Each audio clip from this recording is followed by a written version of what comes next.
The town of Red Willow Crossing sat where the plains gave up and the desert began, a scatter of wooden buildings crouched beneath an endless sky. Wind carried dust through its streets like a restless ghost, whispering against saloon doors and rattling the loose boards of church. At sunset, the world turned copper and gold, and for a brief moment, even the hardest lives looked soft. It was on such an evening that Elias Crowe rode into town. He was not young, but not old either. His shoulders were broad from years in the saddle, his face weathered by sun and regret. A scar traced his jaw, a reminder of a life he no longer lived. Once, Elias Crowe had been known as a gunslinger, a fast draw, a dangerous man. Now he was a rancher with calloused hands and a quiet voice, trying to build something that didn't involve blood. He dismounted near the hitching post, boots hitting the dirt with a dull thud. The town took notice, as it always did. Men like Elias carried the pass with them, no matter how far they rode. He tied his horse and started toward the mercantile, meaning only to buy flour and nails before heading back to his ranch beyond the ridge. That was when he heard it, a sound that didn't belong to the evening calm. Laughter, thin, careful, children's laughter.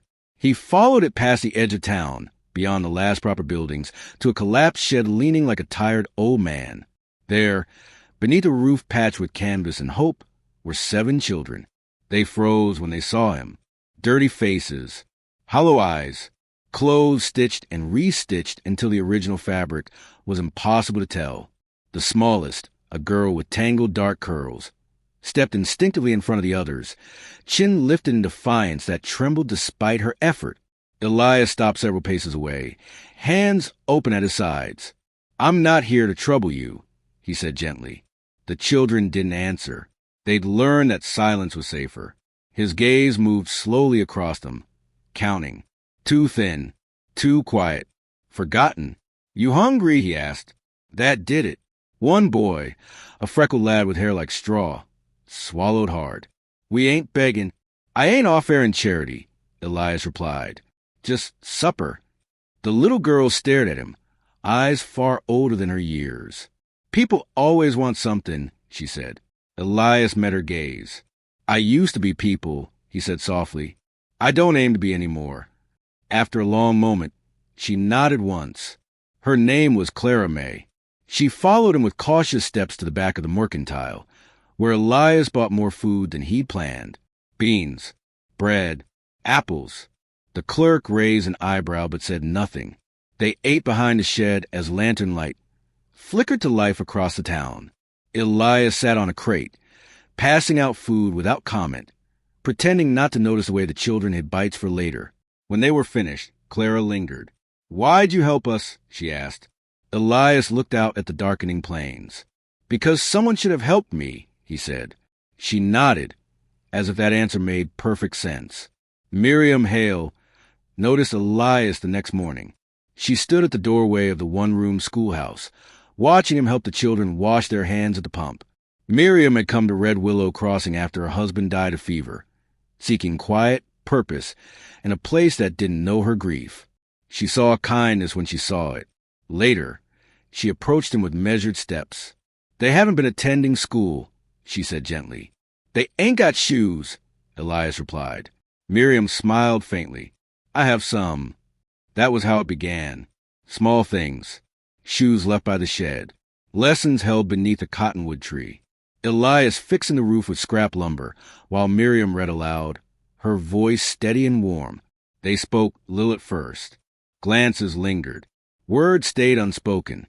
But something careful grew between them, like grass breaking through hard ground. The town did not approve. "Crow's dangerous," they said, "and them kids ain't his problem." Trouble came when Elias's past rode into town, wearing a sheriff's badge and a memory for blood. The man accused Elias of crimes long buried, demanded he leave, or worse. That night, a storm rolled in fierce and sudden. Wind howled. Rain turned the ground to mud. Elias stood in the shed doorway. Children huddled behind him, fear sharp in their eyes. "You can still go," Clara whispered. "You don't gotta stay." Elias turned to them then. All of them. 7 small lives waiting to be abandoned. He knelt so they could see his face. "All of you," he said, voice steady despite the storm. "Come with me." They stared. "You mean all?" the freckled boy asked. "Yes," Elias said. "Everyone."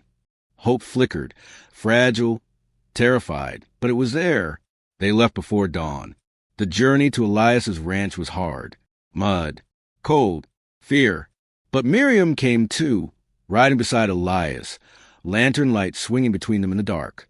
At the ranch, they built something new. Slowly. Together. The town's threats faded. The past loosened its grip. Laughter filled the air where gunshots once echoed.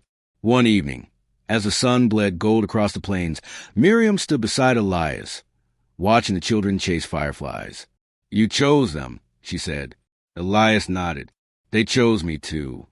She took his hand, not in passion, but in promise. And for the first time, Red Willow Crossing felt very far away.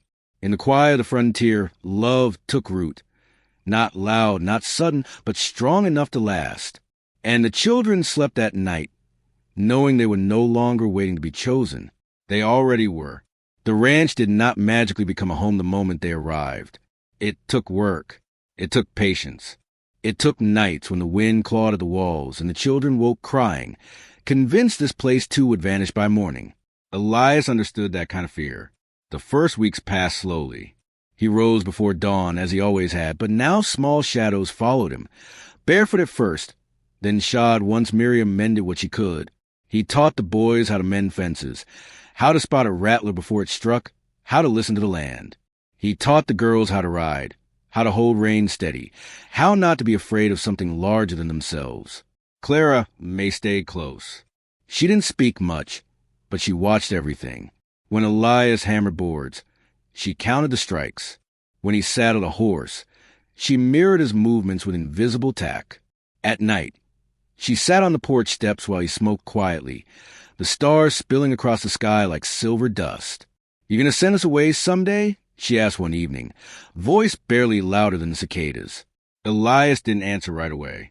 He stubbed out his cigarette and leaned back, chair creaking. "No," he said.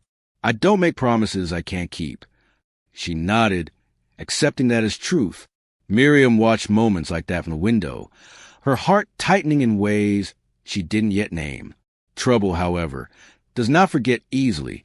Red Willow Crossing might have faded behind them, but its people still talked. And talk had a way of turning into action when fear mixed with judgment. It came in the form of Deputy Harlan Pike, the same man who had worn a badge and a grudge.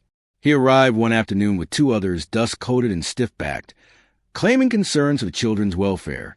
"They ain't yours," Pike said flatly, dismounting. "Town saying you took him." Elias stood in front of the porch, calm but solid as stone. "They came with me." Miriam stepped beside him. "And they're fed, taught, and safe." Pike sneered. A former gunman and a widow teacher playing house on stolen land. Clara May appeared then, slipping between Elias and Miriam, small hands clenched. "We ain't stolen," she said fiercely. "We was left." Silence fell heavy. Pike looked down at her, something unreadable crossing his face. For a moment, Elias thought the man might falter. He didn't. "There'll be a hearing," Pike said. "Town decides." When they rode away, fear settled like frost. That night, the children huddled close. Even the older boys spoke in whispers. Miriam found Elias at the fence line, staring out at the dark. "They can't take them," she said. "They can try," Elias replied. She studied him then, really studied him. The way his jaw tightened, the way his hands flexed unconsciously, remembering a life he had sworn off. "You don't have to fight this alone," she said. Elias met her gaze. "I know."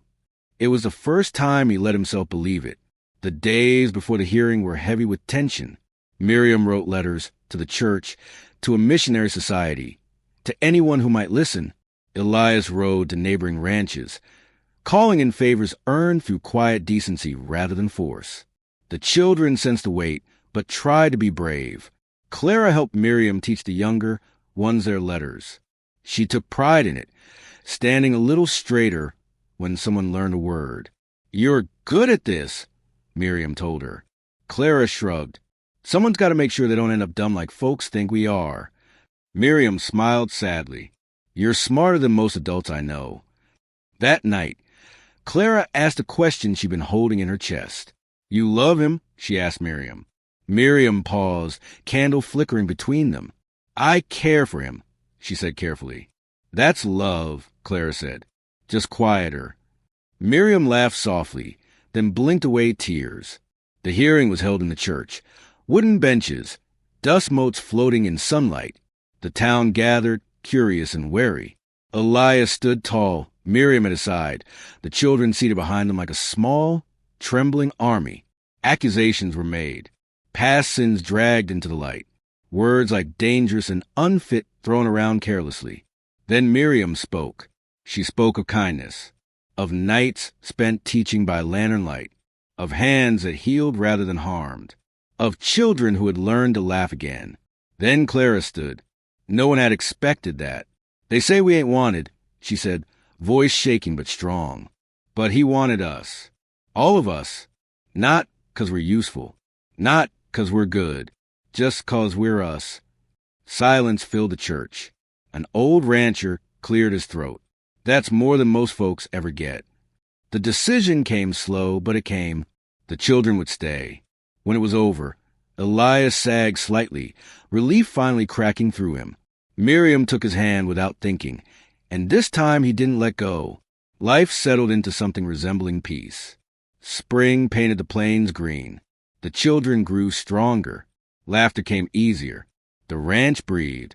One evening, after the children were asleep, Elias and Miriam sat together on the porch, the world quiet around them.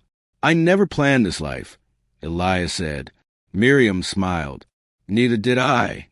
He turned to her then, uncertainty flickering across his face. I don't know how to be what you deserve. She reached for his hand. You already are. Their kiss was gentle, unrushed, a promise rather than a claim. Inside, Clara watched through the window, smiling softly before turning back to her siblings. For the first time in her life, she believed in tomorrow. And on that quiet frontier beneath endless stars, love, chosen, patient, and kind, held fast against the wild.